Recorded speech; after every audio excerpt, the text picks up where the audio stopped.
ಮೈಸೂರಿಗೆ ಬಂದಿರೋದು. ನನಗೆ ಮಲ್ಟಿಪೈ ಡಿಸೀಸ್ ಟಾಪ್ ಟು ಬಾಟಮ್ ಒಂದು ಹೆಡ್ಡೇಕ್ ಇತ್ತು, ಮೈಕ್ ಹತ್ರ ಇಟ್ಕೊಳ್ಳಿ ಮೇಡಮ್. ಆಮೇಲೆ ಇದು PCOD ಪ್ರಾಬ್ಲಮ್, ಎನಿ ಒಂದು ಪ್ರಾಬ್ಲಮ್ ಇತ್ತು. ನಾನು ಹಾಸನ್ ಮೈಸೂರಲ್ಲಿ ನೋಡದೇ ಇರೋ ಹಾಸ್ಪಿಟ್ಲೇ ಇಲ್ಲ. ರಾಜು ಶಾಪ್ ಆಗಲಿ, SDM ಆಗಲಿ, ಮೈಸೂರು ಅಷ್ಟೇ ಅಪೋಲೋ ಹಾಸ್ಪಿಟ್ಲು ಅಂಥ ಕಡೆ ಎಲ್ಲ ಹೋದ್ರು ನನಗೆ ಏನು ಕ್ಯೂರ್ ಆಗ್ತಿರ್ಲಿಲ್ಲ. ಕೊನೆಗೆ ನನಗೆ ಇದನ್ನ ಪುಟ್ಟರಾಜು ಸರ್ ಇಂಟ್ರೊಡ್ಯೂಸ್ ಮಾಡಿದ್ರು. ಈಗ ಅಕ್ಟೋಬರಲ್ಲಿ ನಾನು ಪರ್ಚೇಸ್ ಮಾಡಿರೋದು ದಸರಾ ಹಬ್ಬದಲ್ಲಿ.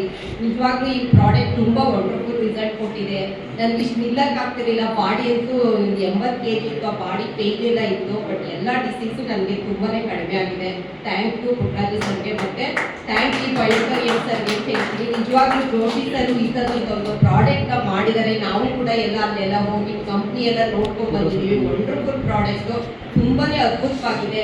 ಇವತ್ತು ನಾನು ಯೂಸ್ ಮಾಡಿ ನನ್ನ ಫ್ಯಾಮಿಲಿ ಕೂಡ ಹೆಲ್ತಿಯಾಗಿ ಮ್ಯಾಟ್ನ ಯೂಸ್ ಮಾಡಿ ಇದನ್ನೆಲ್ಲ ಪ್ರಾಡಕ್ಟ್ ಎಲ್ಲ ಯೂಸ್ ಮಾಡ್ತಾ ಇದ್ದೀವಿ. ಹೆಲ್ತಿ ಫ್ಯಾಮಿಲಿ ಆಗಿದ್ದೀವಿ.